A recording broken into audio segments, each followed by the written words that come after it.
Watch and burn. Hey everybody. So tonight I am going to be discussing the 2014 film 13 Sins. This is a remake of the film 13 Beloved. For anybody that's familiar with the original, you'll know the title. So basically what the story is this is about a dude named Elliot. His wife's name is Shelby. His wife's name is Shelby, and his brother, who is mentally and physically handicapped, his name is Michael. And what happens is one day, Elliot gets a phone call saying that his life is falling apart and that right now there's a fly in his car, and if he's able to kill the fly, he gets $1,000. And so he kills the fly, the $1,000 is deposited into his bank account, and this begins the movie, where with each suddenly very, very increasingly difficult tasks, Elliot will have more and more money put into his bank account. I mean, this movie goes off the rails right from the jump. The movie opens up with an old dude telling a really dirty joke. It's some sort of, I don't know what it is, some sort of fundraiser or something, and then he hacks off one of his own fingers, which, of course, as we later come to find out, that he was involved in the game as well, and he needed to do that in front of people. He needed to tell the joke and then slice one of his digits off in order to level up and get more money. So traditionally, this would be one of those movies where you think you know what you're in for, like as far as like the level of craziness is concerned. The movie opens up with some old dude cutting a finger off, and it's fairly graphic as well, and it clears the room. You're not really sure what to make of this, but then at the same time, like I said, the start does sort of set you up really well in a more traditional sense that you know this movie is just going to go completely off the rails, especially when related back to the original. I mean, Elliot is required to do all numbers of, like, he ends up at one point, him and Shelby are out at the park with her parents because him and Shelby are getting married. And so, you know, they're supposed to be going through all the motions of like you and the in-laws do a bunch of things, and my God, there's even a scene where he has to clear out his rehearsal dinner. That must have been rough. And so all these like wedding things are taking place. And so while they're out with his soon-to-be wife's in-laws at the park, he gets a phone call, dun dun dun dun dun dun dun dun dun dun. He answers it. It's like, you see the little girl over there? Go over and tell her that her parents hate her, and they're gonna put her up for adoption. So Elliot finds a little girl, he takes her aside and says, look kid, I got some bad news for you. Your parents don't love you anymore. They're getting rid of you. And this causes the little girl to freak out. She runs and finds her parents.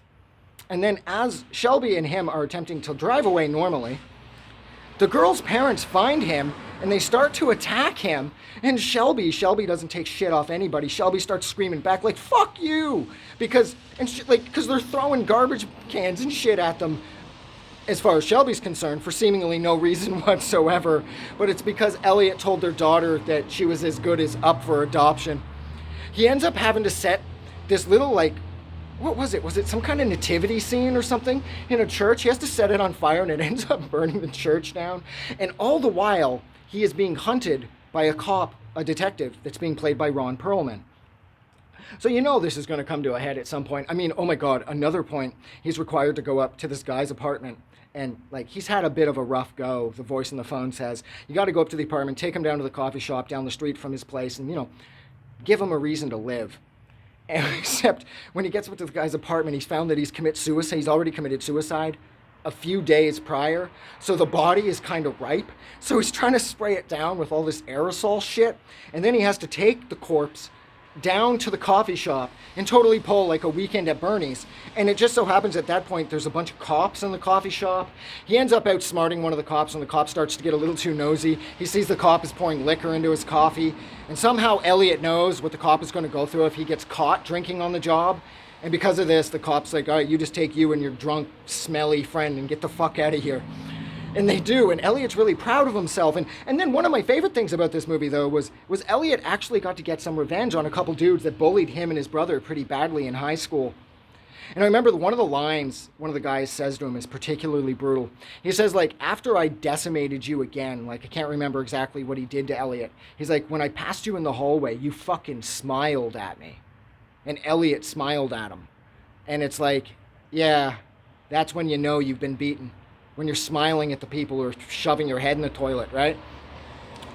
So he ends up having to cut one of their arms off. So he gets revenge on them, which I thought was really awesome.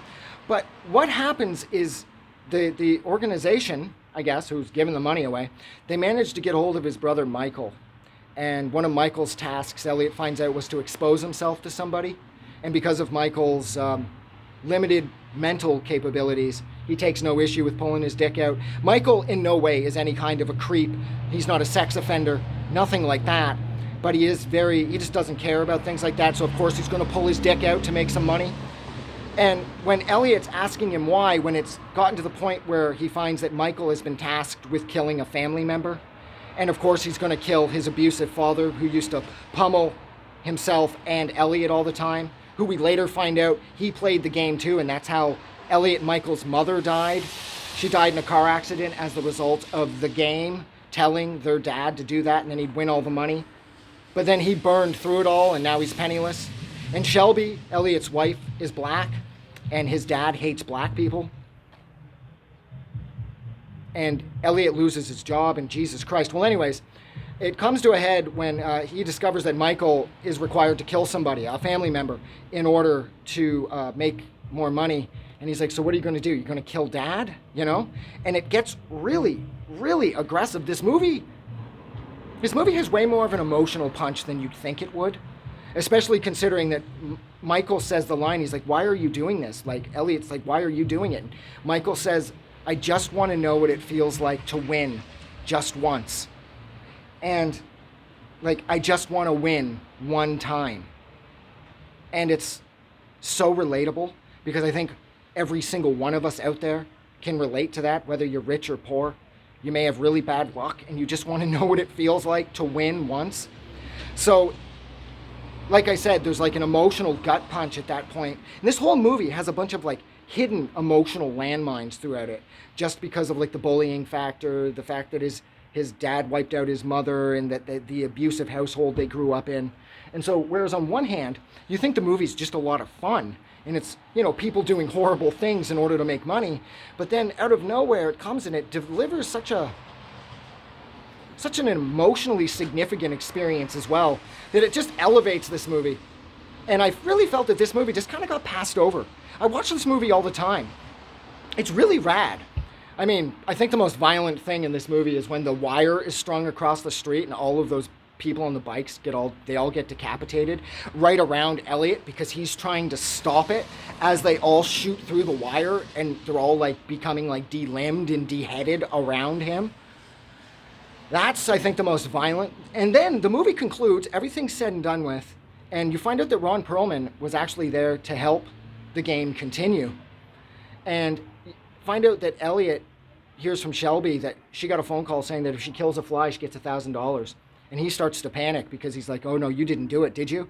And she's like, fuck no. I told him to go fuck himself. And I hung up. Like, what the fuck? And she was like, could you imagine though, getting $1,000 for killing a fly?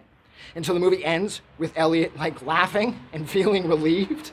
There is also a really fun alternate ending where you see a bunch of people around Elliot after he gets off the phone with Shelby. All their phones start going off with that dun dun dun dun dun dun dun dun because Elliot is now one of their targets and they're supposed to destroy him.